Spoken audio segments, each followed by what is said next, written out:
relations, les correspondances avec, entre le film et ce que vous avez justement enquêté, ce que vous avez trouvé comme résultat. Les jeunes que vous avez enquêtés, je sais que ce ne sont pas les Noirs, mais ce sont les Maghrébins, les Portugais, les Espagnols, etc. Disons que les correspondances qu'on peut trouver entre le film et l'enquête que j'ai pu faire, c'est effectivement ce qui peut relever des discriminations. Un certain nombre se plaint, non pas tous, hein, mais un certain nombre se plaint effectivement de discrimination, de difficultés dans l'accès à l'emploi, un certain nombre de choses, etc. Il y a aussi le fait que très massivement, les jeunes auprès desquels j'ai enquêté sont nés en France, hein, de parents portugais, espagnols, marocains, tunisiens et turcs. Et ce qui ressort massivement, c'est qu'ils sont fondamentalement français, quoi. Donc, ils peuvent dire, quand on les interroge, ils peuvent dire je me sens marocain, portugais, etc.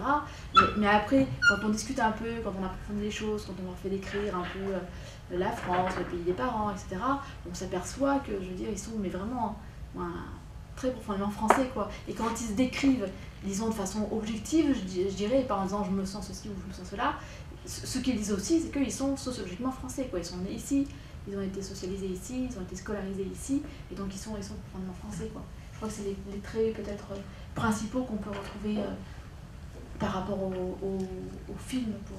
La partie qui m'a frappée, vraiment émue, c'était quand, comment il s'appelle, Soprano.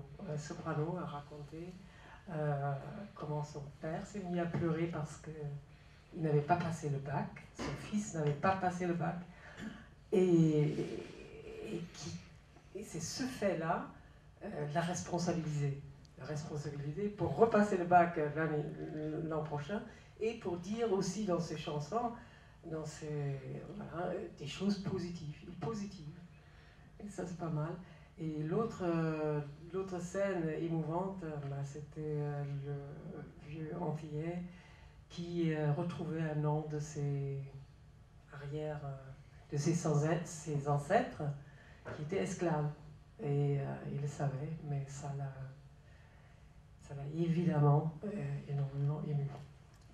Ce qui s'est joué dans les années 75-80 apparemment, si j'ai bien compris, et du coup ils se sont repliés, on va dire, enfin, sur la vie associative, et la vie associative effectivement favorise et puis en plus le fait d'être exclu favorise aussi le repli sur soi, enfin la défensive, etc. Enfin, j'ai retenu ça au fil du film, et puis d'autre part, je suis frappé par l'importance de la visibilité. Et ça, j'ai l'impression que ça exacerbe le problème aussi, quoi. Et ça, c'est un problème. D'ailleurs, il y a une sociologue, une collègue à vous, je crois, qui s'appelle Vanish, Sophie Vanish, qui a écrit là-dessus, qui vient d'écrire un livre sur la visibilité, cette espèce d'impératif d'être visible, qui est absolument, qui est un véritable esclavage pratiquement, quoi. Enfin, du coup, et du coup, j'ai l'impression que ça exacerbe le problème aussi, quoi. Je dirais peut-être que c'est plus ambivalent que ça, c'est-à-dire que ce qui réclame plus que de la visibilité, c'est de la reconnaissance. Et de la reconnaissance en étant membre à part entière des programmes télé, etc., etc. Alors que la visibilité, quand on parle par exemple de minorités visibles, c'est un euphémisme pour parler de la couleur de peau. Et je veux dire, au contraire, là c'est une façon de les renvoyer à une appartenance qui serait autre, alors qu'ils sont français, etc. Donc, à mon avis, c'est plutôt la question de la reconnaissance que la question de la visibilité en tant que telle qui renvoie plutôt à une couleur de peau stricto sensu, quoi. Que ce soit la population noire ou la vieille ville, est le sentiment, déjà d'une part, d'avoir un apport positif de part à l'histoire, donc de la civilisation arabo-musulmane, africaine. Et ce sont des choses qui sont normalement censées être justement, en tout cas évoquées au sein de l'éducation à l'école, et qui permettraient justement d'avoir ce sentiment d'appartenance et de reconnaissance. Dans le reportage, j'ai trouvé que c'était un aspect qui avait été un petit peu oublié, et ça c'est quelque chose qui est à mon avis très important. Donc le référentiel à tous, enfin vraiment c'est au niveau éducation, au niveau de la pédagogie, au niveau de l'école, des programmes scolaires. Hein. Il y a tout un aspect qui, des fois, n'est pas mis assez en avant, l'apport civilisationnel, vraiment effectivement le thème de l'esclavage. Peut-être avoir justement insisté sur cette thématique-là, des fois c'est évincé ou c'est passé de manière assez rapide. Et ça fait aussi partie de la mémoire hein, et du sentiment que voilà, il y a une reconnaissance de cette histoire, de cette souffrance. Hein.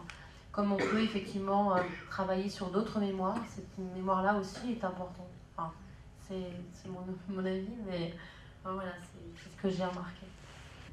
Il y a une phrase de Audrey Pulvar qui m'a intéressée, décrivant la France comme la mer blanche, avec l'enfant noir qui ne sait pas, qui est...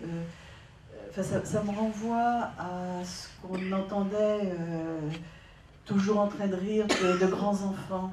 Quelque chose comme gardé dans l'incapacité d'arriver à l'âge adulte autonome. Et ça, je trouve qu'il y a un truc à réfléchir là-dessus dans l'idéologie qui a été infligée. Et puis, par rapport aussi à ce que vous disiez, par rapport à l'histoire, un des trucs compliqués, je pense, pour l'Afrique, c'est que l'histoire de l'Afrique a été niée pendant tellement longtemps, parce qu'il y a surtout une tradition orale, plus que tradition écrite. Et là, ça fait quoi, peut-être 50aine d'années qu'il y a des gens qui ont écrit, comme Cornevin ou Basil Davidson, qui ont écrit sur l'histoire de l'Afrique. Mais l'histoire de l'Afrique est peut-être même encore maintenant niée. Le cran, donc il explique que pour les juifs, il y a du racisme pour les juifs, du racisme pour les homosexuels, et il faudrait déterminer un terme pour le racisme contre les Noirs. Et le racisme, pour moi, le racisme est général. Donc, c'est ce qui m'a choquée dans ce documentaire. Voilà. Il n'y a pas de mots pour... Enfin, on n'a pas étiqueté. Mais il me semble que le film conjugue 3 lignes argumentaires. La première, c'est l'immigration. Et je vais mettre tout de suite un bémol parce qu'on ne peut pas dire qu'un Antillais immigre en France et cependant ils sont perçus comme ça. La deuxième, c'est l'identité. Et la troisième, c'est la couleur de la peau. Or, la troisième n'existe pas, ou elle ne devrait pas exister, c'est ce qu'on appelle le racisme. Pour rebondir sur ce que vous venez de dire. Les deux vraies problématiques, c'est l'immigration et l'identité. Alors après qu'il y ait des gens qui ont la peau noire, encore la peau noire je devrais dire, parce que mes ancêtres avaient leur peau noire et j'ai perdu la mélanine. Il faut quand même le rappeler un petit peu. Et que des gens revendiquent donc une identité noire sur la couleur de leur peau pour exister, ça je le comprends. En revanche, en écoutant, en voyant le film, j'avais déjà vu, je ne peux pas cesser de réfléchir qu'il y a là une catégorie qui existe, raciste, et que l'on entretient. Et que peut-être qu'il faudrait cesser de l'entretenir. Cesser de regarder dans le rétroviseur, il faut regarder son histoire, mais qu'aujourd'hui, et je vous remercie d'avoir dit ce que vous avez dit, peut-être qu'il faudrait voir les choses différemment, et effectivement que l'on puisse dire bon, que nous sommes des êtres humains, que nous n'avons pas tous le même statut social, que nous n'avons pas tous la même place dans la société, etc., mais ne pas entretenir un racisme noir parce qu'il n'a pas de raison d'être. Et donc c'est une question, à mon avis, c'est une question importante à faire. Donc, question. Moi, je suis partie de France en 2006. En 2006, parce que je suis styliste à la base. Et bon, j'ai voulu rentrer dans une ancienne, luxueuse maison de couture. Et bon, moi, j'ai été adoptée par ma mère ici présente à l'âge d'1 mois et demi. Et je suis arrivée à mon entretien, j'avais pas mis de photo sur mon CV, parce que je pense que c'est discriminatoire. Et je m'appelle Alice Marshall. Donc quand on m'a vue, ça a fait... Donc je suis partie en Angleterre, parce que justement en Angleterre, on ne juge pas sur la couleur, on juge pas, enfin j'ai pas eu cette première impression du moins, on juge pour ce qu'on, enfin, de ce qu'on est capable. Donc je trouve que la France, et je parle à tous les niveaux, est très vieux jeu. Là, je viens de rentrer d'Angleterre et j'essaye de réapprivoiser ma ville et voir si ça a changé. Et je trouve que ça a beaucoup changé. Mais voilà, je pense que, comme le disait monsieur, il faut arrêter. Faut arrêter de mettre des étiquettes et sortir, à voir plus loin. UNESCO, j'ai eu la surprise de découvrir qu'il existe une histoire de l'Afrique en au moins 10 ou 15 volumes, ou je ne sais pas combien exactement. Et j'ai essayé de me renseigner auprès de gens de spécialistes d'études africaines dans une école où je travaille. Et on m'a répondu que c'était pas très fiable. Enfin, c'était pas d'une grande qualité, mais enfin, en tout cas, curieusement, ça existe. Et là, vraiment, j'ai été très étonné. C'est curieux que ce soit pas plus connu quand même. Parce que ça existe quand même. Il y a bien une histoire de l'Afrique, au moins en 15 volumes, je ne sais pas combien, enfin 10 ou 15, j'en sais rien. C'est Cornevin qui l'avait écrit. Oui. Mais des Africains ont aussi écrit l'histoire de l'Afrique. Oui, bien sûr. Et quand on dit histoire de l'Afrique, l'histoire du pays d'Afrique. C'est pas, enfin, parler de l'histoire de l'Afrique, on est en train peut-être encore de retomber dans un... je trouve pas le mot, enfin on est encore en train de se faire avoir. Comment généraliser? Oui, voilà, alors que c'est comme si on disait l'histoire de l'Europe, l'histoire du monde blanc, c'est qu'est-ce qu'il y a de commun entre l'histoire de la Russie et puis l'histoire de la Bretagne. Bon, est-ce qu'il ne faudrait pas aussi, par rapport à l'Afrique, parler de l'histoire de tous ces différents pays d'Afrique qui ont eu des développements complètement différents? Et ça, je sais qu'au Sénégal, en tout cas, là, il y a eu tout un travail de fait à Dakar sur l'histoire du Sénégal. Et avec recueil de tout ce qui est tradition orale pour reconstituer. Mais encore une fois, le problème, c'est qu'il y a eu très peu d'écrits en comparaison avec l'histoire de l'Europe. L'Afrique, elle est connue, elle est très connue, les Africains la connaissent, les Africains la racontent, les Africains la chantent, les griots sont faits pour ça, les familles les chantent. Simplement, bon, elle n'est pas connue des Français, et peut-être qu'elle n'a pas été non plus très bien écrite, parce que les Africains ont d'autres moyens de communiquer leur histoire que de la communiquer par des écrits. Bon, point à la ligne, l'histoire elle est connue, bien évidemment, et très profondément, et de manière très vive, très vivante sur les choses. Bon, simplement, bon, nous sommes, nous, Français, un peu beaucoup ignorants de cette histoire-là. C'est pas pour ça qu'elle n'est pas connue. Je voulais rebondir sur ce que vous aviez dit tout à l'heure. Ouais. Dans le film, il me semble qu'il y a deux thèses assez fortes qu'on partage ou qu'on ne partage pas, qui peuvent se discuter. La première qui consiste à mettre ensemble, sous la bannière couleur de la peau, les immigrés ou les migrants et puis les Antillais. Donc ça, c'est la thèse du film qui traite des deux cas de figure, Antillais et migrants originaires d'Afrique. En disant qu'en fait, ce qui pose problème, effectivement, c'est la couleur de peau et non pas le fait d'être immigré, etc. Ça, c'est quelque chose... c'est une thèse que le film défend, c'est sa force. Après, c'est quelque chose qu'on peut discuter, éventuellement, pour savoir si le problème, est-ce que c'est la couleur de peau ou est-ce que c'est éventuellement le statut juridique? Parce que je veux dire, être antillais et venir en France, c'est notamment ce qu'on voit dans les volets précédents, par le BNUDOM, etc. Donc, aller travailler comme fonctionnaire dans l'administration, c'est pas du tout la même chose que d'arriver en tant qu'étranger, autrefois en trouvant facilement un contrat ou avec un contrat, maintenant parfois de façon illégale, etc. Je veux dire, dans les rapports à l'administration, aux démarches, etc., il y a une différence qui est considérable, quoi. Donc ça c'est une première chose. La deuxième chose, c'est que les intéressés ne se retrouvent pas forcément dans le fait de mettre ensemble Antillais et migrants originaires d'Afrique. Vous avez des associations antillaises qui, c'est dit à demi-mot par, je crois que c'est par Harlem Désir, il y a des associations antillaises qui n'ont pas du tout envie d'être assimilées aux migrants africains.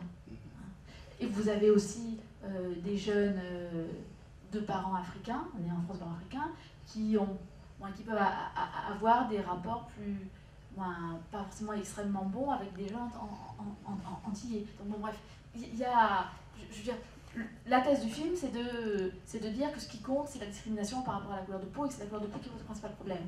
Après, c'est quelque chose qui, en tout cas, peut être discuté. C'est la deuxième thèse du film à laquelle vous avez fait référence dans votre intervention, c'est le fait que ce racisme anti-noir, on le voit peut-être moins dans le troisième volet du film. Non, c'est très net dans les premiers et deuxième volets du film, c'est le fait que ça serait un héritage colonial. Et qu'en gros, c'est la survivance d'une espèce de pensée coloniale qui fait qu'on aurait un rapport d'infantilisation, etc., etc. Ça, c'est pareil, ça c'est la thèse des auteurs, mais vous avez d'autres auteurs, je pense notamment à Gérard Noiriel sur l'immigration, qui lui défend une autre approche et qui pointe surtout le rôle des médias et le rôle des hommes politiques. C'est un peu ce que quand vous disiez ce qui fait que ça dure, quoi. C'est pour ça que je dis que je rebondis sur votre intervention. Donc voilà, on peut s'interroger, est-ce que c'est un héritage? Et dans ces cas-là, comment est-ce qu'il se matérialise? Parce qu'on peut penser peut-être que les personnes qui étaient jeunes du temps de la colonisation, elles restent imprégnées de stéréotypes, etc., qu'elles ont pu lentement transmettre à leurs enfants. Est-ce que c'est ça? Est-ce que c'est... il y a des études qui ont montré aussi, par exemple, que dans l'administration, il y avait des gens qui avaient été en charge des colonies autrefois et donc qui véhiculaient peut-être des... Voilà, mais la question, c'est de savoir aussi comment ça se transmet éventuellement. Ou de dire que c'est le rôle des... qu'a joué l'influence des médias, l'influence des hommes politiques, avec la montée du Front National à partir des années 80, etc. Ça aussi, c'est des choses qui peuvent... qui sont pas tranchées en tout cas, qui méritent d'être débattues, d'être analysées, etc. Voilà, c'est ça sur quoi je voulais rebondir par rapport à votre intervention. Et donc, moi, ce que j'en pense, effectivement, c'est que bon, il y a beaucoup de vérité, hein, c'est vrai, il y a beaucoup de choses vraies. Hein, donc, c'est vrai que le film, il dit pas, enfin, il n'y a pas de l'exagération, je trouve. C'est vraiment le reflet, même actuel, hein, encore aujourd'hui, je veux dire, de jour de la société française. Moi, je suis français aussi, hein, comme la plupart des personnes ici présentes, je pense, et dans le reportage. Et c'est vrai que j'ai la même impression que ce qu'ils ont dit, en fait. Je comprends parfaitement la notion de visibilité, je comprends qu'on puisse vouloir voir à la télé, lorsqu'on a des publicités, par exemple, qui s'adressent à des consommateurs, parce qu'on est dans une société de consommation, donc on a envie aussi de voir ce métissage représentatif de la société française, pas voir à chaque fois les mêmes, je caricature peut-être un peu, les mêmes personnes à chaque fois à la télé. On doit pouvoir se reconnaître aussi dans cette société-là. Lorsqu'on est noir de France, je veux dire, parce que c'est le titre il me semble que c'est le titre du film, Noir de France. Et d'ailleurs, je trouve aussi bien qu'on ait fait un clin d'œil aussi, parce que j'ai vu Yannick Noah, j'ai vu Lilian Thuram, enfin les sportifs de haut niveau. Ça montre justement, on parlait de reconnaissance, justement, on sent qu'il y a une reconnaissance justement de la France, puisque Yannick Noah, par exemple, a été la personne la plus populaire, on va dire, en France. Donc, quelque part, la reconnaissance, elle est là. Maintenant, je pense que c'est dommage, par contre, que dans le reportage, on n'a pas vu le côté politique, puisque on n'a pas vraiment parlé de ça. Enfin, peut-être que j'ai loupé le début, je ne sais pas, mais le problème d'intégration, la politique, qu'est-ce qu'ils en disent, les politiques? C'est dommage qu'on n'ait pas eu un mot, peut-être, un point de vue, ou alors une vision, je ne sais pas, d'un politique qui pourrait éventuellement dire ce qu'il en est, parce que c'est vrai qu'on parle beaucoup d'immigration, c'est vrai, d'intégration, mais où est la politique d'intégration?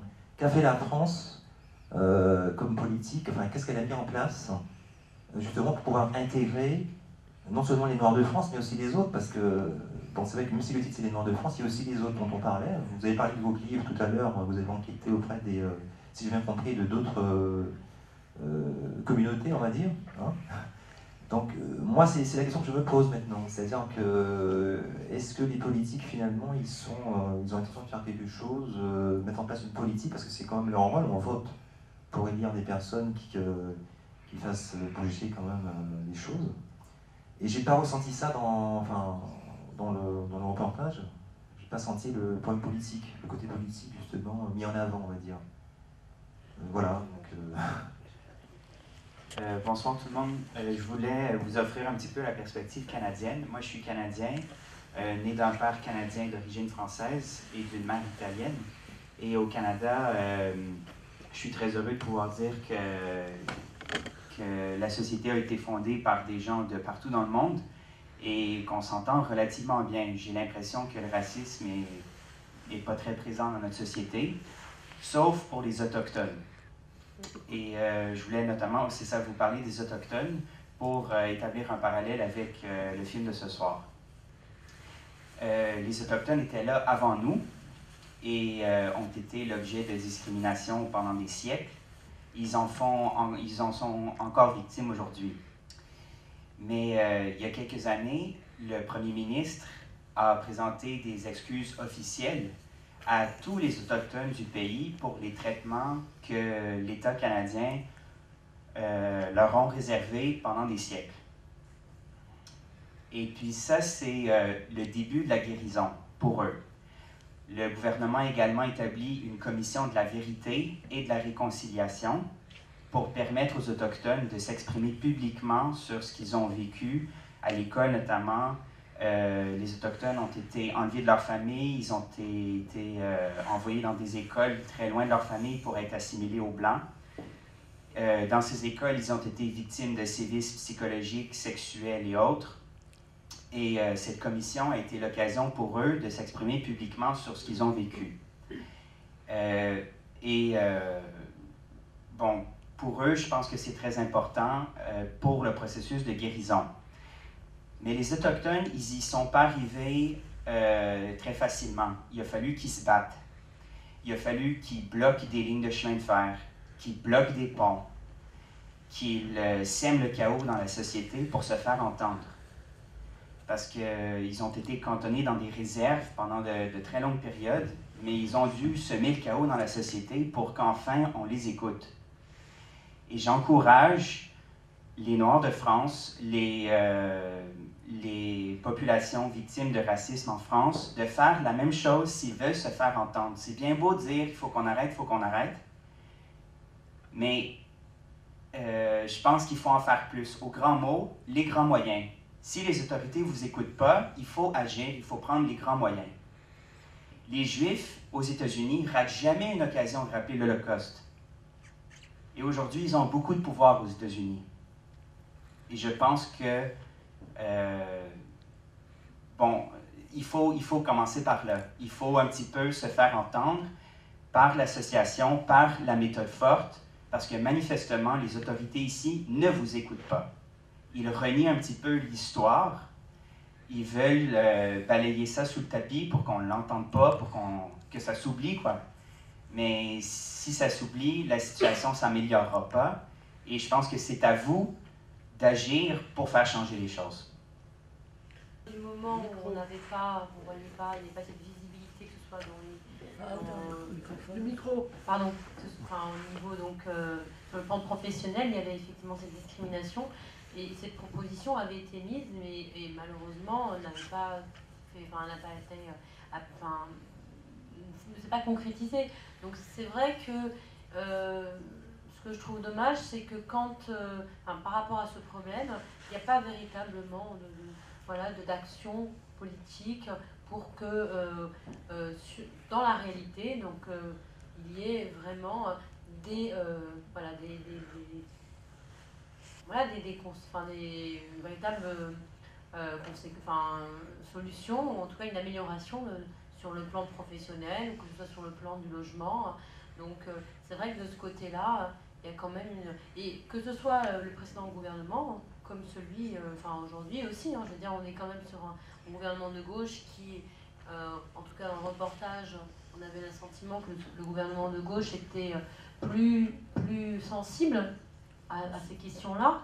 Et pourtant, aujourd'hui, moi, j'ai pas le sentiment qu'on a véritablement plus d'action par l'un ou l'autre. Donc, de manière globale, il y a quand même un grand vide, je trouve, par rapport...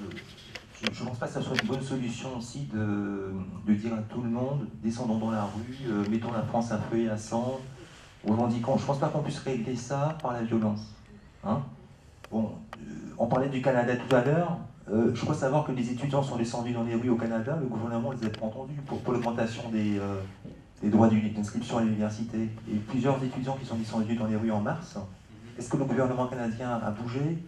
Il y a eu une répression et les policiers sont descendus dans les rues. Ils ont quand même...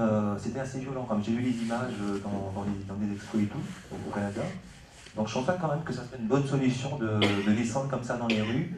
Moi je préconiserais plutôt de raconter l'histoire, effectivement, c'est un bon début. Parce que raconter l'histoire, c'est sensibiliser l'opinion. Hein. Et sensibiliser l'opinion, justement, ça passe par ça. C'est-à-dire que c'est une manière aussi d'éduquer les personnes, hein, parce qu'elles apprennent leur histoire, elles ne savent pas. Parce que c'est vrai qu'au début, lorsqu'on entend nos ancêtres les Gaulois, bon, on ne peut pas non plus se reconnaître totalement. Hein. On connaît bien l'histoire de la France. Hein, l'histoire de la France, en fait, elle est métissée depuis très longtemps. Hein, c'est pas nouveau.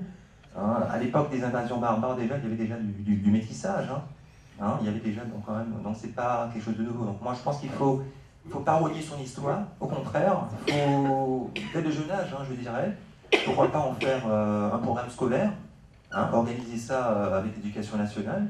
Comme cela, au moins, les générations à venir, elles auront au moins... pour au moins avancer, voilà. Il se trouve que je suis savoyard.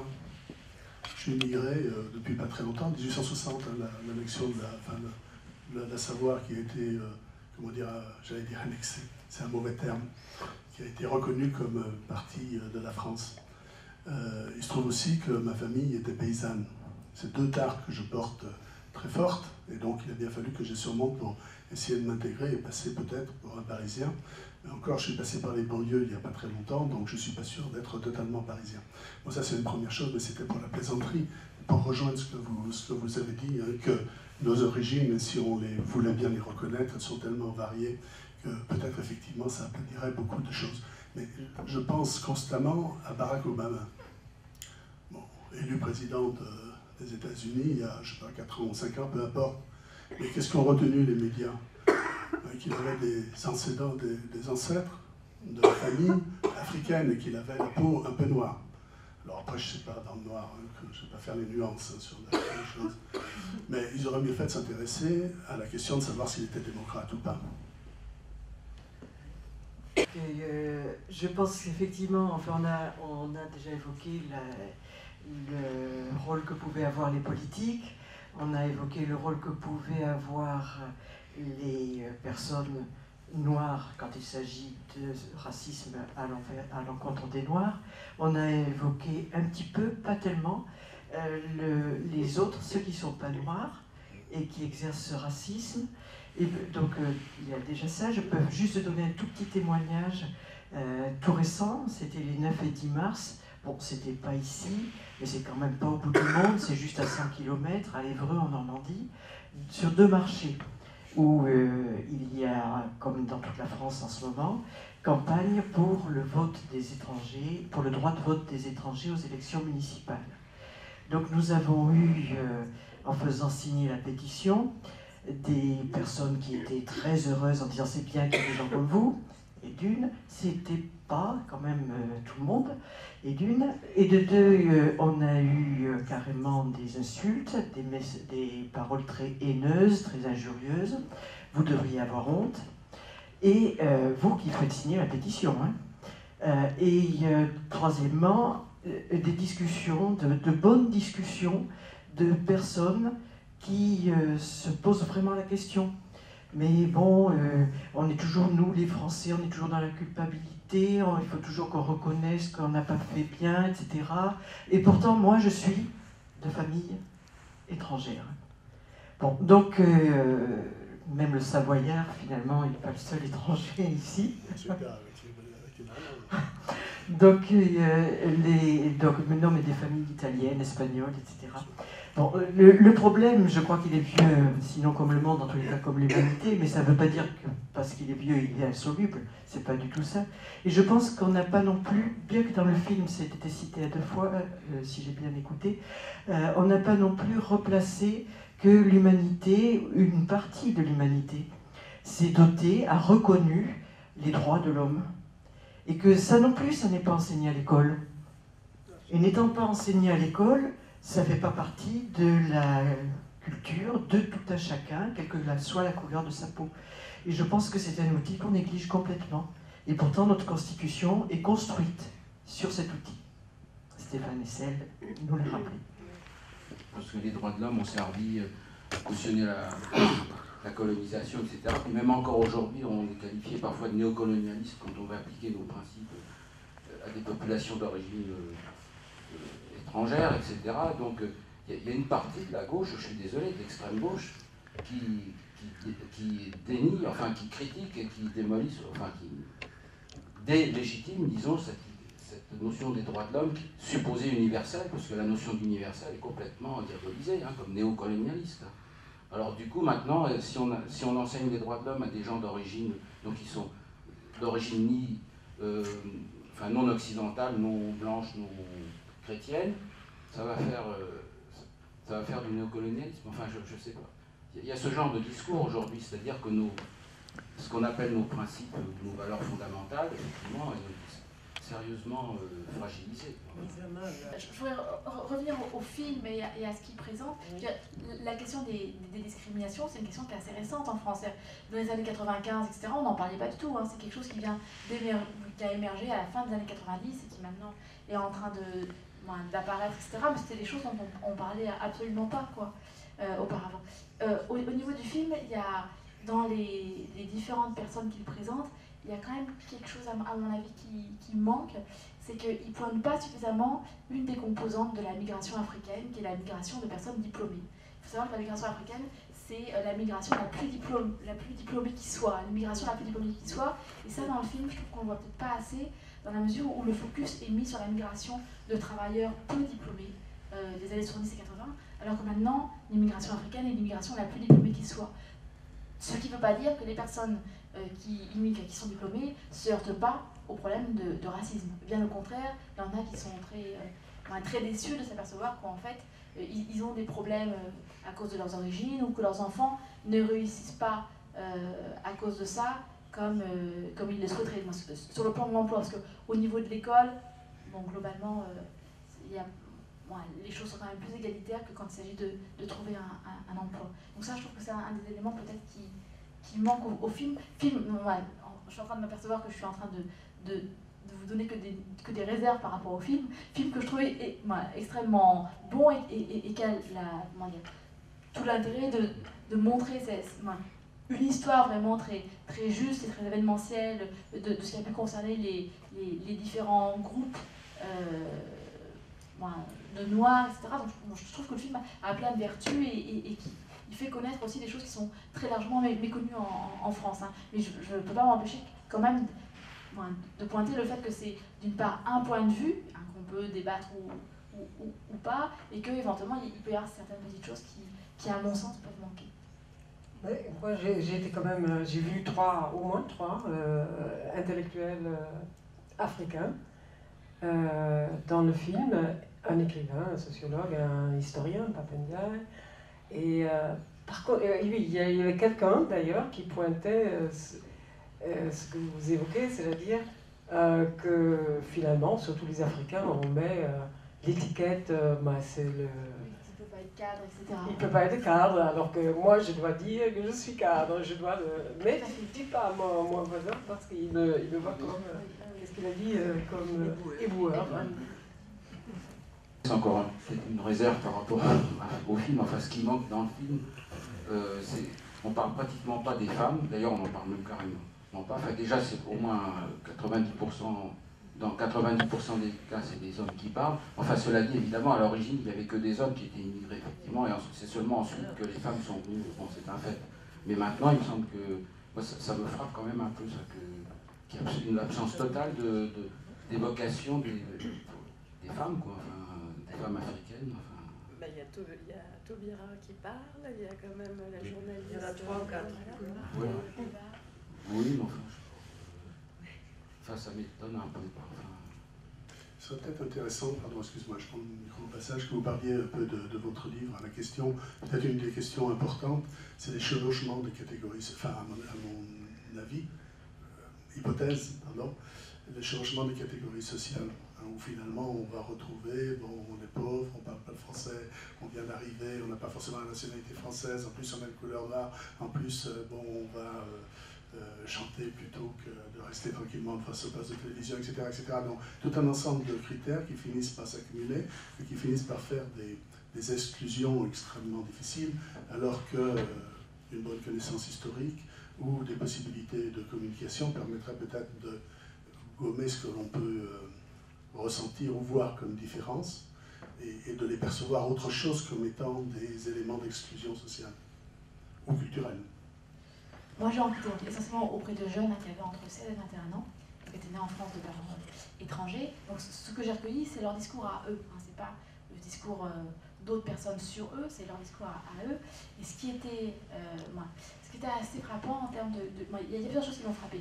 En termes de recouvrement de catégories, effectivement, pour eux, les enfants d'immigrés sont ceux qui sont perçus comme étant arabes, etc., mais sont ceux aussi qui sont pas fortunés.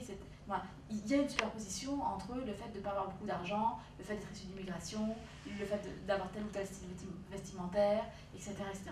Ça, c'est vraiment, il y a une superposition des deux, à tel point que, par exemple, moi, je me rappelle d'une jeune fille portugaise qui habitait dans le 16e arrondissement de Paris, dont les parents étaient gardiens d'immeubles, et qui, elle, parlait de racisme. Comment dire, pour elle, le racisme, en fait, c'était un racisme par rapport au fait qu'elle avait peu de revenus, quoi. Je veux dire, étant enfant de gardien par rapport à des gens du 16e, on lui faisait sentir une différence de niveau social qu'elle interprétait comme étant une différence d'origine. Ouais. Là-dessus, il y a vraiment une superposition. Moi, une des choses qui m'avait beaucoup marqué dans l'enquête, alors bon, l'enquête est, elle date d'une quinzaine d'années, donc elle commence à être ancienne. Néanmoins, je ne suis pas sûre qu'il y ait des changements fondamentaux par rapport à ça. Je ne parle pas assez fort. Non. Excusez-moi. Donc je ne pense pas qu'il y ait des changements fondamentaux par rapport à ça. Donc mon enquête, elle portait sur le choix de la nationalité. Précisément, c'était l'époque où vous aviez une loi qu'on avait appelée à tort la loi Pasqua, qui est la loi Méhaignerie, qui disait que les jeunes nés en France de parents étrangers devaient manifester leur volonté d'être français. Ils ne devenaient pas automatiquement français. Donc mon idée, c'était de leur demander qu'est-ce qu'ils choisissaient comme nationalité, pour quelles raisons, qu'est-ce que ça représentait, etc., etc. Donc c'était au moment où ils avaient à faire leur papier d'identité. Et moi, ce qui m'avait beaucoup frappé, donc j'allais les voir au moment des démarches, entre 16 et 21 ans, et donc ce qui me frappait beaucoup, c'est que ces jeunes, en fait, une bonne partie d'entre eux ne savaient pas quelle était leur nationalité. Ils ne savaient pas s'ils étaient français, étrangers, etc. Donc, alors, il y en avait certains qui disaient, quelques-uns savaient, hein, vraiment. Il y en avait certains qui disaient, oh, moi je suis étranger. D'autres qui disaient, bah non, moi je suis français, je suis ici, je suis français. Juridiquement, simplement pour éclaircir les choses, juridiquement, les jeunes qui sont nés ici de parents étrangers, bon, je rentre pas dans... Moi, après, il y a des détails suivant les pays, hein, mais la généralité, disons, c'est qu'ils sont étrangers jusqu'à ce qu'ils acquièrent la nationalité française.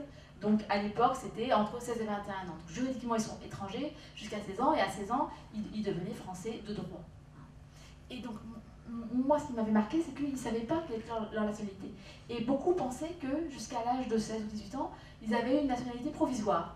Provisoirement, ils étaient étrangers ou ils étaient français, mais c'était, comment dire, c'était pas du dur, si vous voulez. Et à 18 ans, c'était eux qui redéfinissaient tout. Et ils avaient le choix entre devenir français, garder ou pas la nationalité des parents, donc ils imaginaient qu'ils pouvaient devenir marocains, ou pas, en fonction de ce qu'ils veulent. Or, c'est l'État marocain qui définit qui est marocain, et c'est pas les intéressés, je veux dire. Et donc, ils avaient comme ça une espèce de vision où ils avaient une espèce d'identité provisoire jusqu'à ce qu'ils soient majeurs. Et ça faisait, si vous voulez, que, quelque part, pour ceux qui pensaient ça, ils ne se percevaient pas comme français. C'était comme si, nécessairement, ils étaient que des Français de seconde zone, puisque, alors que leurs copains, eux, ils étaient français tout de suite, quoi, de naissance, eux, ils étaient dans une espèce de flottement, comme s'il y avait une période probatoire qu'ils auraient dû passer pour devenir français. Et ça, à mon avis, pour, comment dire, ancrer le sentiment de ne pas être pleinement français, de ne pas être vraiment français, c'est quelque chose d'extrêmement fort, quoi.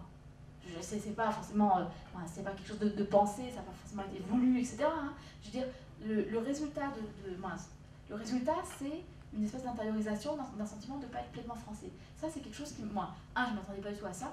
J'imaginais pas, hein, avant de commencer l'enquête, j'imaginais pas qu'ils se trompaient sur leur nationalité, qu'ils ne savaient pas quel était leur statut, etc. Ça, c'est quelque chose qui m'a vachement interloqué et puis après interrogé, quoi. Bon, et puis il y a aussi la prégnance de l'origine, le fait que donc, là il y a à la fois un phénomène jeune une espèce de mode jeune qui fait que chacun s'identifie en disant moi mes parents sont ceci, cela, etc. Mais c'est aussi le fait d'être tout le temps renvoyé à une origine.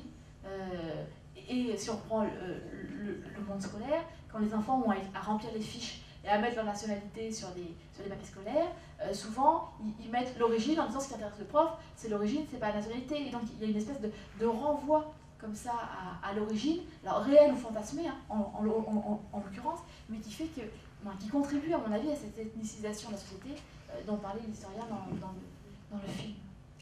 Il y a quand même Rokhaya Diallo qui, dans le film, dit c'est affreux de devoir se définir français ou d'où tu viens. Répondre à cette question d'où tu viens. Oui, je suis française, ou je suis de la Courneuve, elle répond. Mais ça ne suffit jamais. D'où tu viens vraiment? Ça ne suffit jamais parce qu'on veut savoir, à cause de sa couleur, bien sûr, et c'est ça déjà la différence avec vos enquêtés à vous. On veut savoir l'origine exotique, quoi, de la personne. Et puis, il y a une différence d'âge, c'est-à-dire la façon de se présenter, etc. À l'université, les étudiants se présentent avec la nationalité. Ils ne se présentent plus... là, ce que je décris, ça concerne des jeunes, c'est-à-dire oui, des gens qui sont encore en collège, en lycée, etc. Donc, qui sont aussi à un âge adolescent, où il est, comment dire, entre jeunes, normalement on se définit par l'origine, etc. Ça fait partie aussi d'une culture jeune, hein, qu'on trouve qui ne perdure pas à l'âge adulte. À l'âge adulte, on se définit davantage par le statut. Puis pour le coup, comme on a sa nationalité, sa carte, on est sûr aussi de sa nationalité. Quoi. Les gens qui sont interrogés dans le film sont plus âgés, quoi. Ils n'ont pas entre 16 et 20 ans, quoi. Ce sont des adultes, donc il y a ça. Mais par contre, la dimension de superposition, c'est quelque chose que j'ai tout à fait retrouvé dans l'enquête, c'est-à-dire la volonté de pouvoir se définir librement, et non pas de dire ah bah d'abord je suis d'abord français ou d'abord je sais pas trop quoi. Non, c'est de dire je suis français et je suis de parents ceci et je suis aussi un homme, une femme et je suis aussi un lycéen, un étudiant. Je veux dire, ce que veulent les jeunes, c'est en fait une définition tout à fait libre de leur identité et le refus d'être enfermé dans des catégories comment dire, nationales, stéréotypées, etc. Donc il y a une remise en cause un peu de ce carcan-là en disant, bon, voilà, moi je me définis librement, et parfois quand je les interrogeais, je veux dire, ils tournaient en dérision, ils tournaient des questions en dérision pour montrer tout le caractère non fondé en fait de cette interrogation-là, quoi. Et bien montrer que ce qu'ils veulent, c'est se définir librement et que ce qu'ils aimeraient en fait, c'est être à la fois français et à la fois d'une autre origine et à la fois de tel milieu social, etc.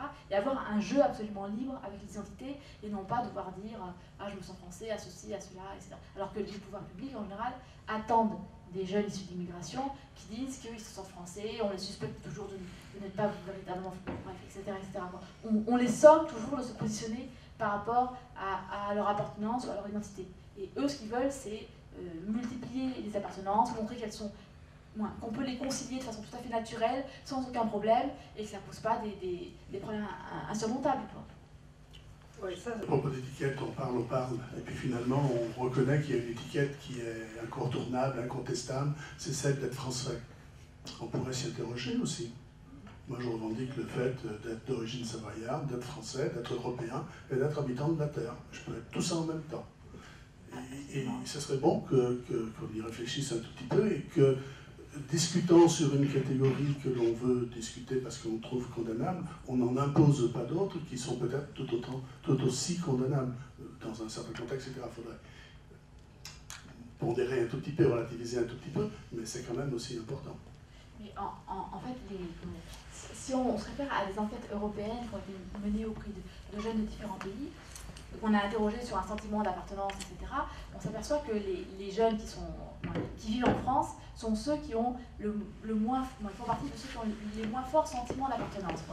C'est pas un truc particulièrement prégnant chez les jeunes en France, et donc du coup on a le sentiment que les jeunes dont les parents sont étrangers, donc ils sont nés ici mais dont les parents sont étrangers, ont le même type de comportement que les jeunes qui sont nés ici de parents français. Quoi. Je veux dire, ils n'ont pas non plus ils ne sont pas en train de dire la France. Je veux dire, on a le sentiment qu'il y a plutôt une intégration dans la mesure où leur comportement s'aligne sur celui de ceux qui sont nés ici de parents français. Quoi.